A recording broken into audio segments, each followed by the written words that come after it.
What is going on, guys? It's your boy Gamers Goon here today to do the Double or Nothing preview and predictions. I'm on the word "or" now, but as you can see, I'm wearing the AEW. Well, not technically the AEW merch, but Marty Scurll not in AEW yet. I understand that he's still in New Japan, and SCU is obviously in AEW. SCU. So we're actually going to start off this review with going over the buy-in. The buy-in is an idea that this is going to be the thing that lures you to buy the pay-per-view.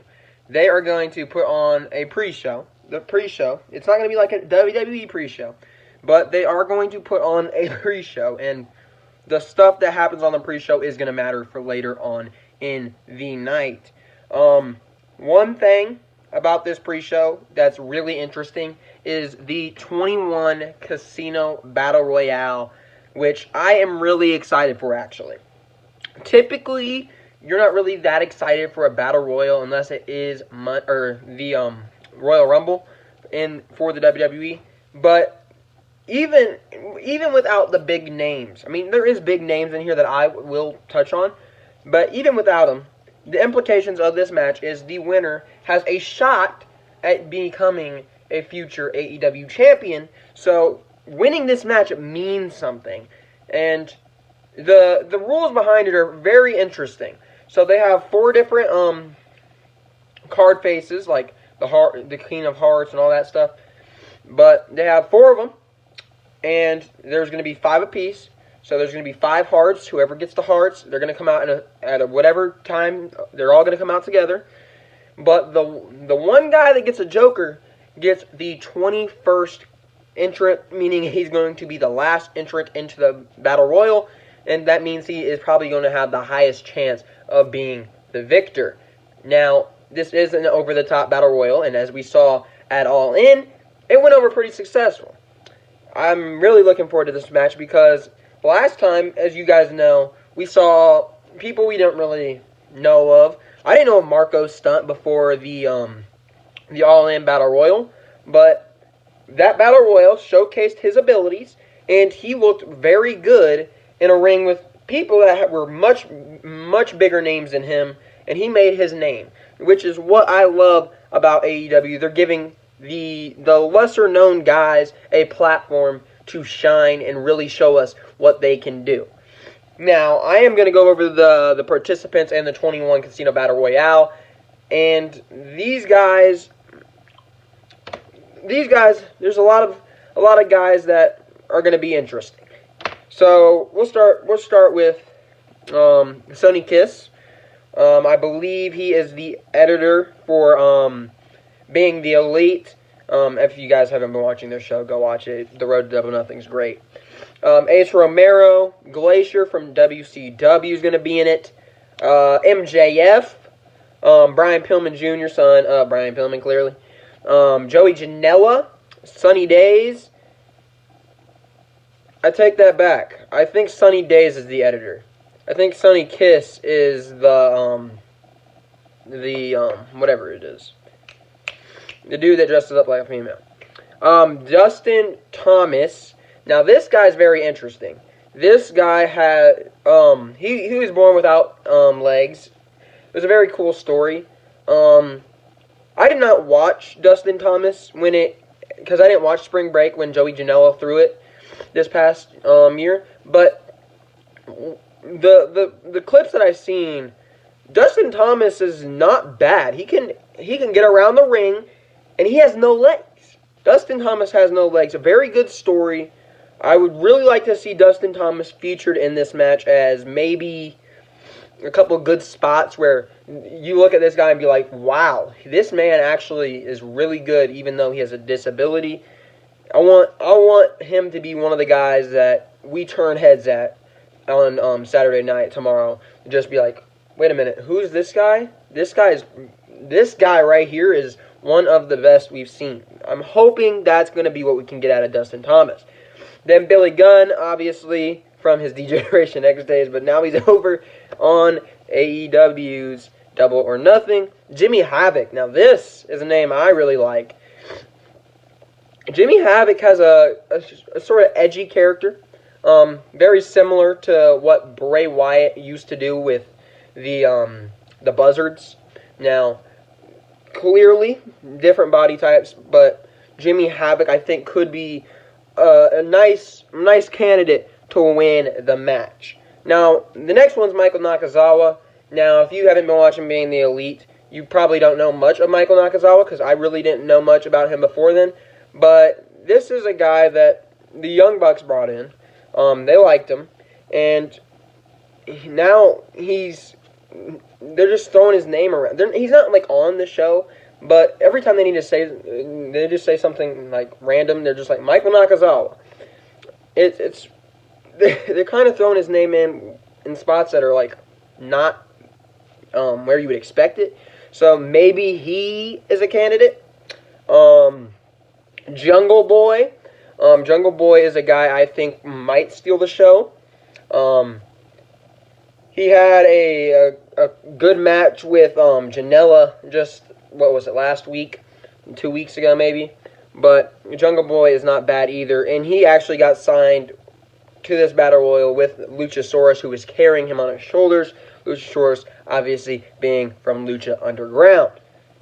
Next, we have Isaiah Cassidy and Mark Queen. Both of those guys are from House of Glory. They are the two members of Private Party. They're an entertaining duo.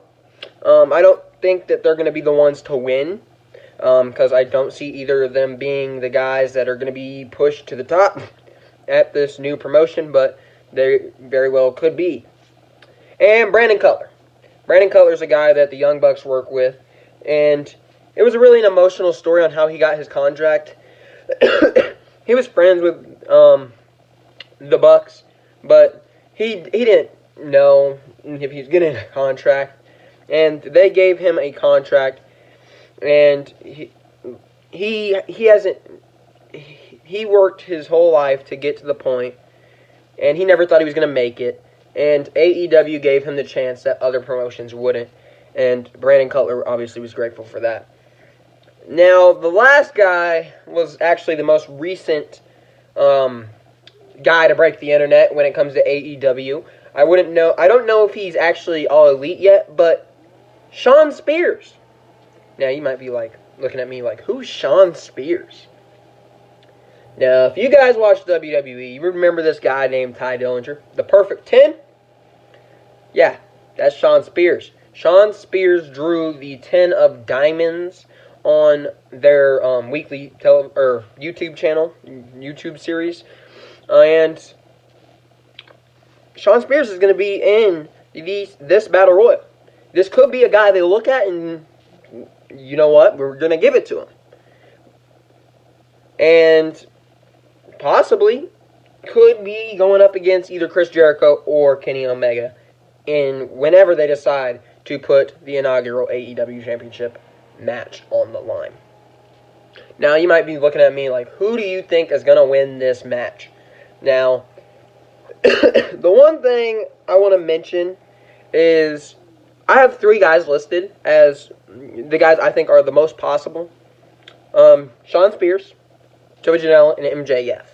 Now, if you haven't been watching Being the Elite, you wouldn't know that MJF right now is kind of like around the Rhodes family. And MJF has been playing a pretty good role. He's trying to help Cody. He's using Cody as a mentor. And I would really like to see MJF get to that next level on AEW television. MJF is a guy I'm really high on. There was one clip on Being the Elite that was just brilliant. His promo work is brilliant anyways. Where he cut a promo, then he shoved the dude into a pool. It was great. I love what MJF can do, and I really do hope MJF can pull it off on the pre-show of Double or Nothing.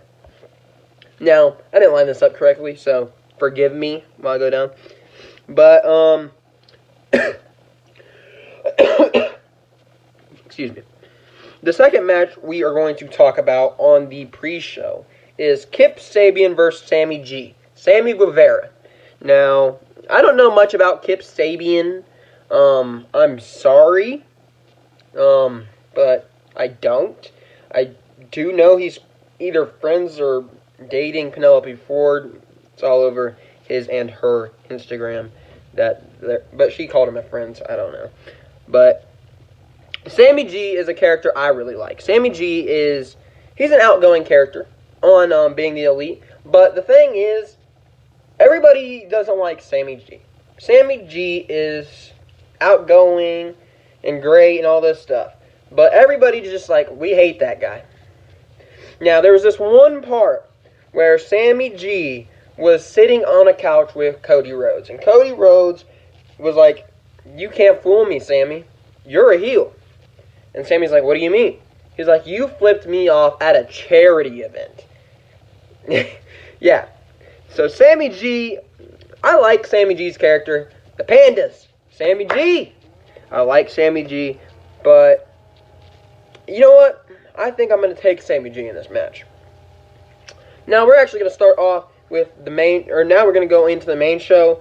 And I would like to start off with talking about Adam Hangman Page versus Neville. Now, you might be thinking, wait, don't you know that was, like, last week? Yeah, I do. I just wanted to mention that this match was supposed to be on the card.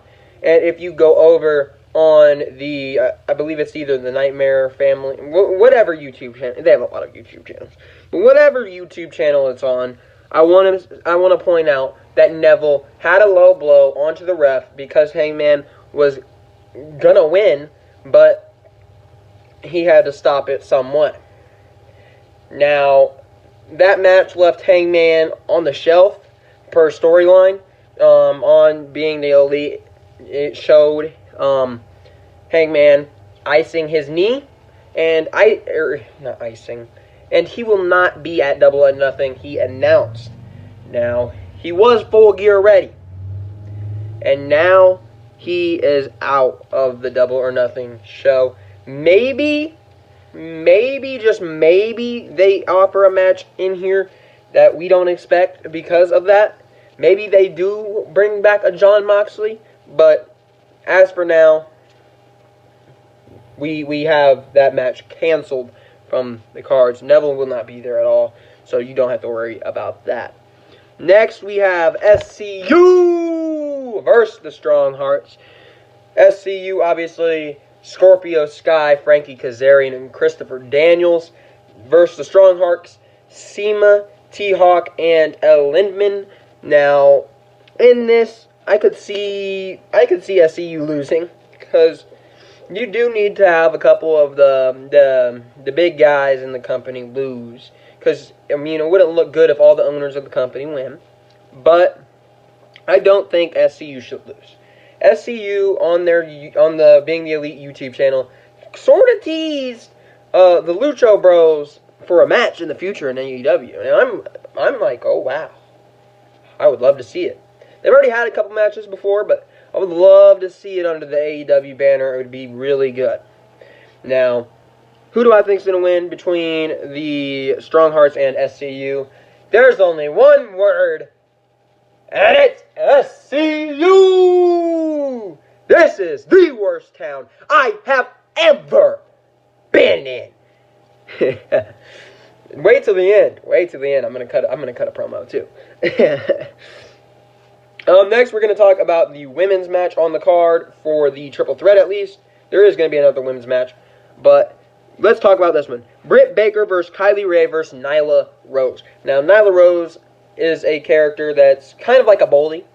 Nyla Rose is a character I think could be a very good candidate to being one of the top women in their women's division at AEW. Could hold the title if they ever bring one. But she is up against Britt Baker and Kylie Rae. Both people I love. Britt Baker, obviously we know that she has the dentist gimmick. Well, kind of. She's a dentist on her part-time. But she can also go in the ring. And then we obviously have Kylie Rae, who is a very Bayley-esque character. She comes out all happy-go-lucky, high-fives everybody in the crowd. really over character in the independent scene. I don't know how that's going to translate into AEW, but I do expect Kylie Rae to sort of be put on the side. They're gonna trust me. You'll know that Kylie Rae's there, but they're kind of gonna push her to the side, act like she's worthless, so that when the time is right, she can have that great underdog story. How she finally got to where she wanted to be. She finally overcame everybody. She finally shoved him aside. That is the story to be told with Kylie Rae. And with that being said, I'm gonna have to take Britt Baker in this match. I think Nyla Rose is probably gonna hit some sort of move onto Kylie Rae, but I think Britt Baker will be an opportunistic heel and go for that victory. Next, we have a match that's going to be really good. The Lucha Bros, Rey Fenix and Pentagon Jr. is going to be fighting the Young Bucks. Now, obviously, the Young Bucks are two of the guys I consider two of the best men in the tag team industry. But the sad thing is, they're also going head-to-head with the other two top guys in the tag team industry. And the Revival could be up there, but WWE holds them down. But, ooh, this match, ooh, it's gonna be good. The Young Bucks, I think, are gonna end up winning this match. Now, let me tell you why. I think the Young Bucks they're not gonna drop the titles. They're not gonna drop the AAA titles. They're not going to drop them just yet. On the first show the Young Bucks created, I think the Young Bucks get the victory. Both of them are two very over guys. Everybody loves the Young Bucks. So why would they lose? Why would they lose? Now, this could very well be a situation where they end up going to more than one match and Penta and Phoenix do eventually win the titles, but I cannot see it happening on Double or Nothing this Saturday. I would really like to see the Young Bucks win, and I think that most of them, or most of you guys, would be in agreement that the Young Bucks need to win on their first show. Now, this is a match that I'm really excited for, believe it or not. This is the match for me that is perfect. Perfect. Too sweet it up. Too sweet. It is Cody Rhodes versus Dustin Rhodes. Now, Dustin, he threw away his Goldust gimmick. He's no longer Goldust. He left that in the past. He uses the red face paint now. And now, Dustin Rhodes is here. They both put up great promos against each other. Dustin Rhodes says how Cody just never was grateful for anything that Dustin did for him. And Cody's like, I love my brother. It's not because of my brother. It's because my brother represents everything that WCW was. The Attitude Era. I don't like the Attitude Era. We had 3 matches in the past 3 months that were better than the whole Attitude Era. That is the epitome of professional wrestling. Cody Rhodes basically just told us it's not about the eras. It's not about the storylines. It is about the content in the ring. Sorry. But it is about the content. It is not about having these bizarre gimmicks. It's not.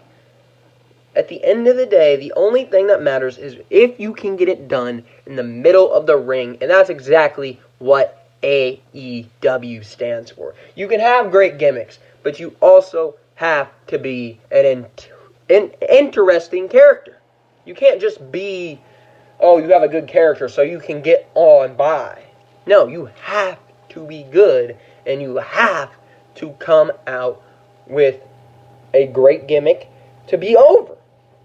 And that is exactly what this match is saying. Now, On here, I have it listed that I think Cody Rhodes is going to win. But I don't think that all of the guys at the top are going to win. And I would like to say Dustin's going to win. And I think it makes sense. Dustin Rhodes right now is being advertised as one last ride. But what if it's not?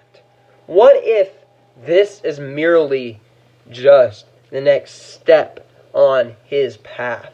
Who says this is his last match? Who says that Double or Nothing is it for formerly Goldust, now Dustin Rhodes? I'm switching my prediction to Dustin Rhodes. I think Dustin Rhodes is going to win, and it's going to build up some emotion. It's going to build up emotion, because Cody is going to be like, the Attitude Era is still around. I couldn't get the job done. And then you can have that emotional story of him finally overcoming his brother, finally taking the reins away from the Attitude Era, the reins away from Dustin, finally ending anything and everything to do with what was formerly the Attitude Era, because now it is the professional wrestling era. That is how this story should be booked, and I believe that either way they're going to deliver, but the emotion behind Cody Rhodes winning against Dustin is going to be much more valuable in the long run than what it is going to be tomorrow. Either way, it's going to be an emotional moment, even if Cody wins tomorrow, but I would like to see it dragged out for a little bit. Next, we have we'll go to the other women's match, actually. We have Aja Kong, Yuka Sasaki, Emi Sakura versus Hikaru Shida, Ryo Abe, and Ryo Mizunami. Now, I probably butchered one or two of all of them, their names, except Aja Kong, and I am sorry that I'm not able to break down many of these people. Aja Kong, obviously, a heavier set woman. Obviously, we've seen her go around a little bit. She's pretty popular.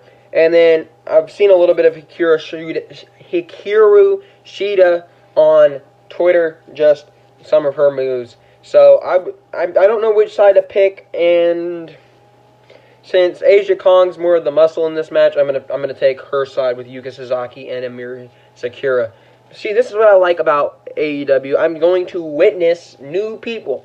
I don't know who Yuka Sasaki is right now, but maybe at the end of Double or Nothing, I might be a fan. I knew of Chelsea Green, but after All In, I became a fan. See, it's a pretty double-sided door there. If you're introduced to new people, you might just become a fan. You just might become a fan. So I am going to take Aja Kong on that match. And this is actually the last match that is announced for Double or Nothing. And this is a match that I think is going to be really good. Behind it is Chris Jericho and Kenny Omega. Now, if you've been watching Being the Elite, you'd know right now Chris Jericho is sort of acting like the entitled punk. This is because of me. AEW is because of me. I got us the TNT deal because I signed. I have the name power. Kenny was nothing before Chris Jericho. The Bucks were nothing before Chris Jericho. Hangman was nothing without Chris Jericho. You all should thank me.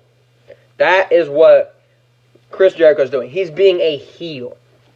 Now, clearly, Kenny Omega, you don't need to say much if you're Kenny Omega. You're the best in the world. I don't even debate it. He is the best in the world. I have said it multiple times. Kenny Omega is the best at what he does. He is the guy that you have to look up to if you are going into the professional wrestling world.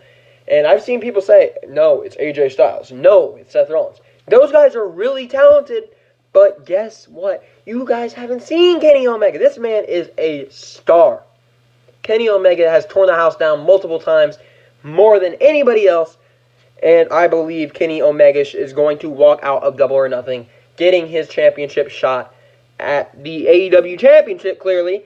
But it could be a very interesting story for Jericho too, because Jericho could walk in, win that match, be the WWE guy that headlined the first major pay-per-view under the name of AEW.